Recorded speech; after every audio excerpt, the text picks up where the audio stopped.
मैं विमल प्रजापति आप सभी का स्वागत करता हूं। दोस्तों आज की वीडियो जो मध्य प्रदेश में जो गवर्नमेंट ITI हैं उसमें जो लगातार टीचिंग का कार्य करते हैं, यानी जो पढ़ाते हैं, तो मेहमान प्रवक्ताओं की भर्ती होती है। तो आज की डेट में ये 14/6 को ये नोटिस रिलीज किया गया है, जिसमें भर्ती के बारे में बताया गया है कि आपकी भर्ती कब से स्टार्ट होगी, फॉर्म कैसे डलेंगे, सत्यापन कैसे होंगे, उसके बारे में पूरा बताया गया है। तो उसके बारे में हम डिस्कस करेंगे।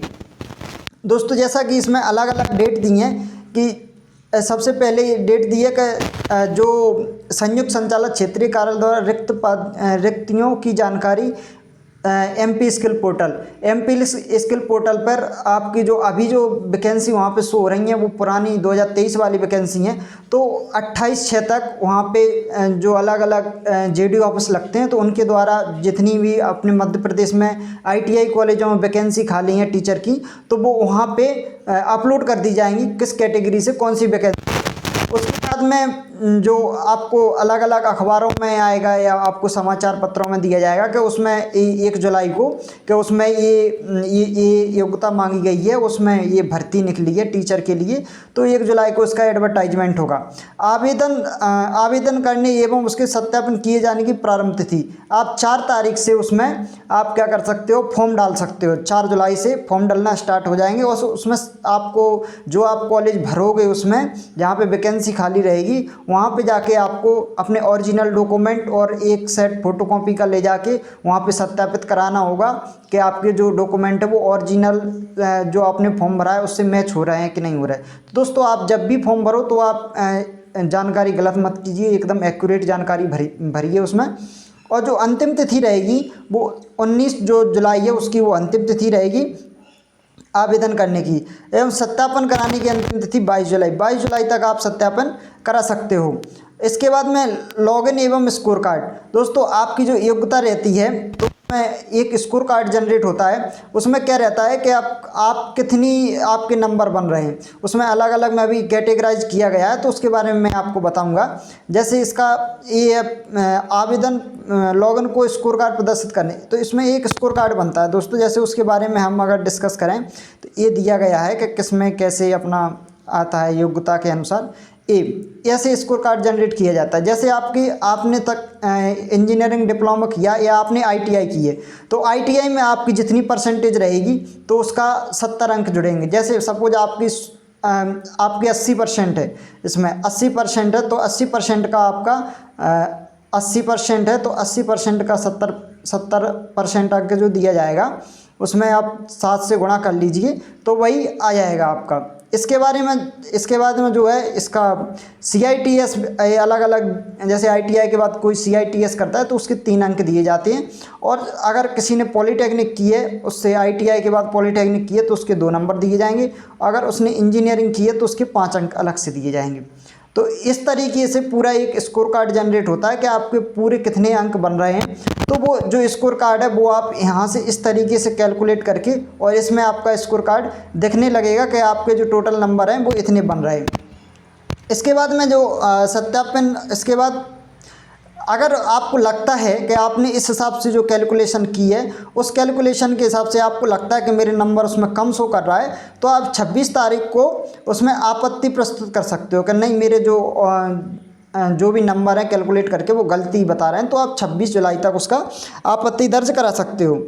इसके बाद में जो किस तरीके से, जैसे सपोज आपका मेरिट लिस्ट बन जाती है और एक जो इसमें कॉमन मेरिट लिस्ट है जो 6/9 से 13/9 तक फर्स्ट मेरिट लिस्ट प्रथम चरण का कार्यग्रहण, यानी आपके लिए कॉलेज में बुला के आपको ज्वाइनिंग दी जाएगी। तो पहले फर्स्ट चरण रहेगा वो 6 तारीख से 9 तारीख तक 13/9/2024 तक आपका रहेगा।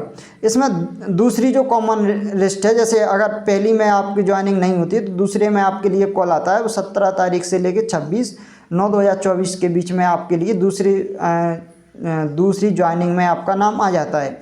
अगर उसमें भी नहीं आता है तो आपकी तीसरी जो मेरिट लिस्ट है उसमें आप फिर से आपका नाम आ सकता है, जिसमें 27/9 से 7/10/2024 तक इसमें तीसरी लिस्ट के लिए जो ज्वाइनिंग कराएंगे। जैसे आपके स्कोर कार्ड जनरेट हो गया उसके बाद में आपकी 1 तारीख को ज्वाइनिंग होगी। इसके बाद में अगला आता है, जैसे दोस्तों मैं पोर्टल पे थोड़ा लेके चलता हूँ कि पोर्टल कैसा रहता है और किस तरीके से अपन पोर्टल पे ये जाएंगे। जैसे सबसे पहले ये अपना जैसे गूगल को सर्च करते हैं तो सबसे पहले गूगल पे आते हैं कि जैसे यहाँ पे सर्च करना है आपको MP स्किल। जैसे ही आप MP स्किल सर्च करोगे, MP स्किल सर्च करने के बाद फिर आपको ये जो यहाँ पे आएगा वो ये आ जाएगा MP स्किल डेवलपमेंट, इस पर आप क्लिक करना है। जैसे ही आप इस पर क्लिक करोगे तो क्लिक करने के बाद इसमें साइट खुल के आ जाएगी जैसे इस तरीके से। ये इसका होम पेज है, तो इस तरीके से इसका होम पेज आएगा खुल के। दोस्तों थोड़ा नेट डाउन है इसलिए इस तरीके से इसका होम पेज आएगा, जिसमें एक ऑप्शन रहेगा गेस्ट फैकल्टी। इसमें ये वाला ऑप्शन है, इस पर आपको जब आप रजिस्ट्रेशन करोगे तो इस पर आपको क्लिक करना है। जब जैसे ही आप इस पर क्लिक करोगे तो इसके बाद इसका जो मेन पेज है वहाँ पे रजिस्ट्रेशन का सभी ऑप्शन अवेलेबल रहेंगे। इसके बाद जैसे ही अपन यहाँ पे आते हैं तो यहाँ पे है ये न्यू रजिस्ट्रेशन, इस पर जैसे ही आप क्लिक करोगे तो इसमें आप अपना फॉर्म खुल जाएगा, उसमें आप फॉर्म भर सकते हैं। दोस्तों जैसे आपने ITI 2 अलग अलग ट्रेड से की है तो आपके लिए 2 अलग अलग मोबाइल नंबर और 2 अलग अलग ईमेल ID से आप अलग अलग पोस्ट के लिए रजिस्ट्रेशन करा सकते हैं। यहाँ से रजिस्ट्रेशन होगा। इसके बाद इसकी जो गाइडलाइन है, जैसे जो मैं अभी नोटिफिकेशन के बारे में बता रहा था, तो इस पर क्लिक करोगे तो वो वाला नोटिफिकेशन यहाँ से डाउनलोड हो जाएगा। एलिजिबिलिटी क्राइटेरिया के बारे में ये दिखाया गया है कि आपको जैसे जो मैंने पहले बताया था कि 70% इसमें जुड़ते हैं, फिर CITS के 3 नंबर, एक्सपीरियंस के इतने नंबर, तो ये इसमें एलिजिबिलिटी क्राइटेरिया में। और इसमें ये भी रहता है कि आप जैसे आपने कौन कौन सी ट्रेड से की है, तो आप जैसे सपोज आप वेल्डर में पढ़ाना चाहते हो तो उसमें योग्यता क्या होनी चाहिए, कोपाम पढ़ाना चाहते हो तो उसमें योग्यता क्या होनी चाहिए। तो ये यहाँ से एलिजिबिलिटी क्राइटेरिया यहाँ से आप इसमें यहाँ पे डाउनलोड करके देख सकते हो। ये दोस्तों 28 तारीख को ये कंप्लीट ये सभी चीज़ें अपडेट हो जाएंगी। अभी ये पुराना शो कर रहा है। इसके बाद में जैसे जब आपका स्कोर कार्ड जनरेट होगा तो आपको जैसे आप रजिस्ट्रेशन कर लोगे तो रजिस्ट्रेशन करने के बाद क्या होगा, आपका ID पासवर्ड मिल जाएगा, तो उसमें लॉगिन करके आप देखोगे तो आपका स्कोर कार्ड जनरेट हो जाएगा। तो उसमें आप नंबर अपने कैलकुलेट करके देख लीजिए, अगर आपके नंबर सही उसमें कैलकुलेट किए गए हैं और आपका तो और मेरिट लिस्ट में आप कौन कौन से कॉलेज भरे हैं ये पूरा आप इसमें दे सकते हैं। अगर आप जैसे सपोज पासवर्ड भूल जाते हो तो यहाँ से आप फॉरवर्ड कर सकते हो। तो दोस्तों इस तरीके से आप अलग अलग तरीके से इस तरीके से आप इसमें अप्लाई कर सकते हो। और भी है इसमें, जैसे अगर उसमें ये सैलरी कितनी रहती है, तो दोस्तों इसमें टोटल जो सैलरी रहती है वो इसमें 20,000 रुपये रहती है सैलरी। और अलग अलग छुट्टियां भी मिलती हैं, जैसे मैं आपको इसमें बता देता हूँ। इसमें जो छुट्टी हैं वो 16 छुट्टी मिलती हैं। ये है इसमें सैलरी के लिए है 20,000 रुपये मिलती है। जैसे सपोज आपका इसमें किस तरीके से सैलरी कैलकुलेट की जाती है, जैसे सपोज आपके जैसे सपोज 1 महीने में 20 दिन कॉलेज लगा, 20 दिन कॉलेज लगा, आप 19 दिन आए तो 19/20 × 20,000 इस तरीके से एक कैलकुलेट किया जाता है। तो इसमें 1 दिन नहीं आए तो आपके 1,000 कट जाएंगे, जिसमें आपके 19,000 रुपये आ जाएगी सैलरी। तो इस तरीके से कैलकुलेट किया जाता है और ये सैलरी बनती है इसकी। इसी प्रकार की जानकारी पाने के लिए आप हमारे चैनल को सब्सक्राइब कीजिए। जी धन्यवाद दोस्तों।